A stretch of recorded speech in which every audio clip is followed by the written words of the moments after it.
to Anchors and Champagne here on the California Blonde channel. I'm Melissa Margo, and this channel is all about travel, sailing, boats, water adventures, and I love the show Below Deck. You know Below Deck, that show where all those rich people go on yachts and then the people who work on them complain about working on them? Yeah, that one. Anchors and Champagne is going to be a recap and react show for Below Deck. Yes, I got that from Roses and Rosé. Shout out to Lauren Zima. On that show, she would recap The Bachelor and Bachelorette and Bachelor in Paradise series, the whole Bachelor Nation. Well, I really enjoy Below Deck. So I'm gonna recap Below Deck for you because I love boating, I love sailing and being on the water. If you're watching this, I'm sure you do too. So let's get into it. I got my mason jar champagne glass here to use, link in the description below. A seagull for fun. And now I don't have champagne today, exactly champagne. I've got Prosecco in the mini bottle because I don't drink too much, so let's try it. Okay, this is hard to open. I've got these nails on. Like, what is going on? Production? Help. Oh wait, it's just me. Ah, there we go. Why champagne? Because most of the episodes, they're popping bottles of champagne. Cheers. It's just like I'm on the aft deck of the yacht. Or below deck, because I think they'd be drinking out of mason jars, don't you? Definitely not the guests. Okay guys, so sorry, I'm starting this kind of at the end of the season. I had this idea for the show and it just didn't happen till now. So if you don't know, apparently working on yachts is basically like a bunch of hospitality. There's the chef, there's the stewardess that do the laundry, that do the turn downs of the beds, that do the dinner service, lunch, breakfast service. Then there's the deck crew that are on deck to pull the lines, throw the lines, and put the fenders out, make sure that everything's good and ready to go. Another job in the yachting world is engineering, and those people you don't really see on camera. They're the real intelligent ones because they need to know how to run the ship. Let me give you a quick little recap before going into this episode so you can know what's been going on in this season, in this show up until now. To recap, throughout the season, the deck crew's been kind of a little sluggish, not up to speed on certain times. They lost a fender cover, the floating trampoline got lost in the wind. Chef Rachel has so redeemed herself from season 8, where in season 8 she left, came back. Season 9's been going strong. Her cooking's been amazing. Eddie is in a relationship while being on the boat. There's been some trials and tribulations with that. We've got Raina, who's hooked up with her deck mate by kissing him a little too soon, she says. She kissed Jake. Jake, in the last episode, he kissed a boy, his gay boatmate. That last episode, Jake explored his sexuality. The episode before that, Raina and Wes, both two deck team crew, both black, talked about racism and the issues that they've expressed. And oh, it was horrifying to hear Raina say that she got beat up in an elevator by men. And like, to do it to a woman too, it's just double. So it's good to address that. She addressed about, you know, being black in the yachting industry. I think it's props to them that they're able to do that and be a minority in this industry where not a lot of people of color are in it. So it's great to see that representation here on this show this season. Raina and her now superior Jake, who once again she kissed, kind of hooked up with, they have been having communication issues. Go figure. Captain Lee's had some health issues in the past, but he's here for this season, so everybody's happy about that. So Chief Stewardess Heather and Jessica have been having some communication issues. Fraser, the guy who Jake kissed, the other interior team, I think that's the first stew? Do they call it the first stew or the second stew? Or maybe Jessica's the third stew and Fraser's the second stew. Anyways, I'm not really exactly sure of how they name their ranks like that. I have not worked on boats yet. I would like to. This would be fun. Write in the comments below if you would ever work on one of these mega super yachts. Let me know. So for this first episode of Anchors and Champagne, I'm going to be recapping and reacting to episode number 8 of season 9 of Below Deck. Episode number 8 is titled Compliments of Captain Lee's Travel Agency. Sounds like someone's going home and getting a plane ticket. What did they do? Who could it be? Let me guess. Jessica hasn't been pulling her weight, been kind of slumpy and grumpy in the laundry room and not doing her job well. Someone showed her up in the last episode by working in the laundry room for like 2 hours, and the captain complimented him, and the girl's been doing it all season. We had the charter guests not wearing pants, but instead wearing togas. We had old lady titties in the hot tub. We had service crew breaking wine glasses. This is the first time I'm watching the episode, so let's get into the reaction. Oh shit. Okay, yeah, they are arguing below deck. They're arguing on the transom area, and guests can overhear them. And when you're in the service industry, that's like the worst thing to do. You don't want to get your temper riled up in public in front of the customer, especially when you're in customer service. Even though this is the deck team and they're not really serving them like the interior team would with the day-to-day meals, they can overhear them. They're underneath and the guests are sitting on the back of the boat.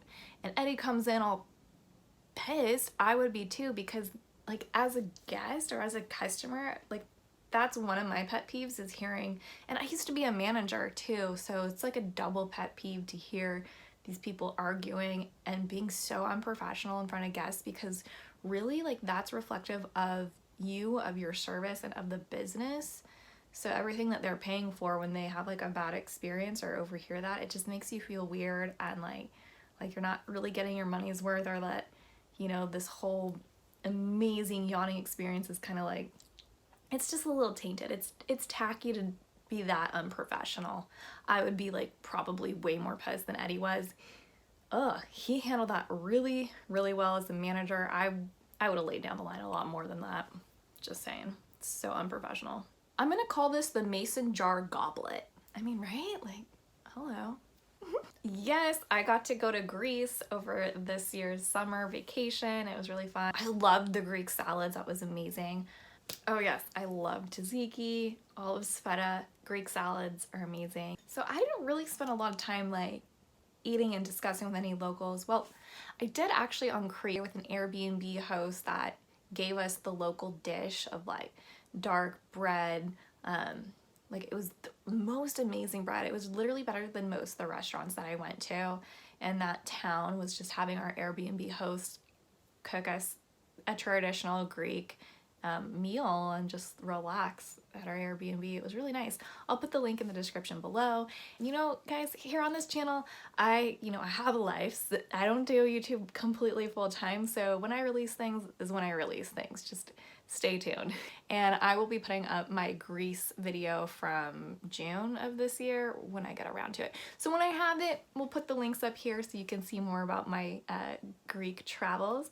And it's really interesting that they're in St. Kitts in the Caribbean and they're doing a Greek dinner, but I mean, I guess you have so many nights that you have to come up with something to do while you're on the boat, right? Like, I would just think you would want to do the local dishes in that area, but hey, you're paying lots of dollars to have your own vacation on a yacht. I guess you get what you want. Hold up, wait a second. I swear I had moussaka when I was in Greece at the Athens airport hotel. 5-star hotel. They didn't tell me it was lamb.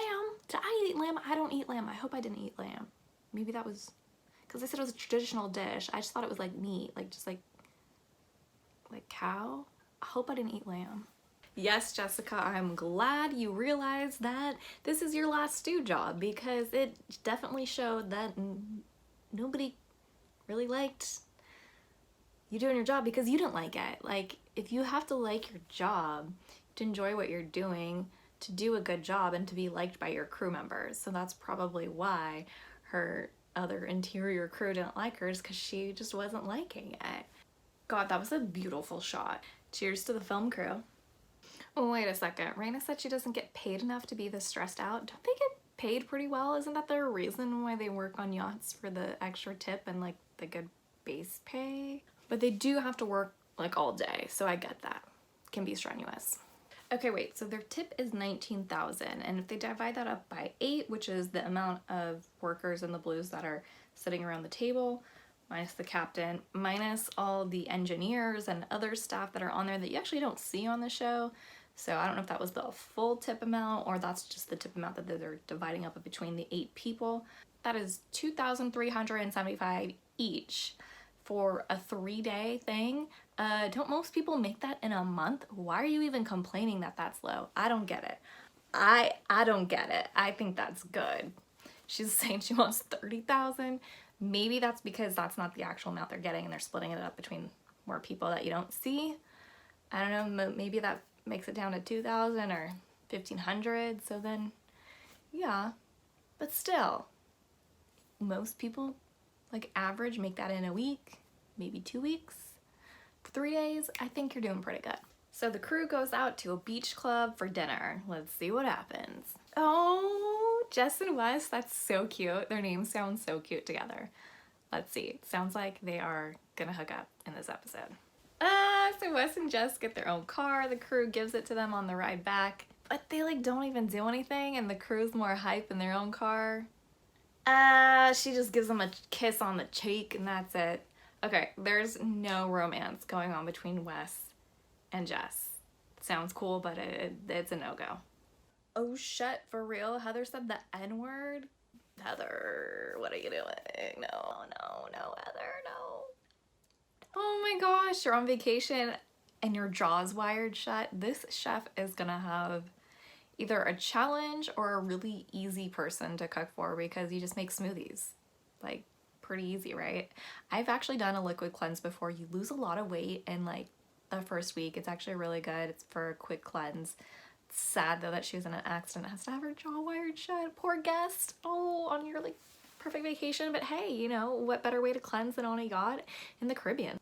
Okay, here's where we get the title from this week's episode, Captain Lee's Travel Agency. It sounds like he's like ready to send Eddie home, which is crazy because he's been on this series for how many years?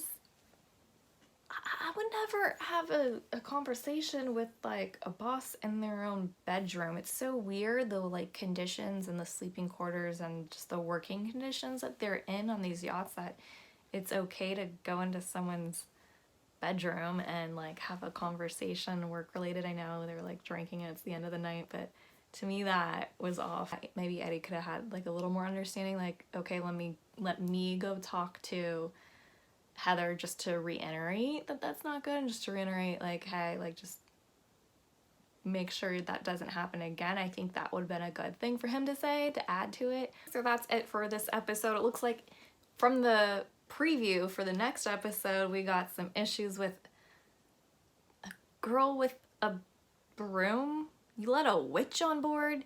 You got white girls saying the N-word, now you got witches coming on board? What is going on?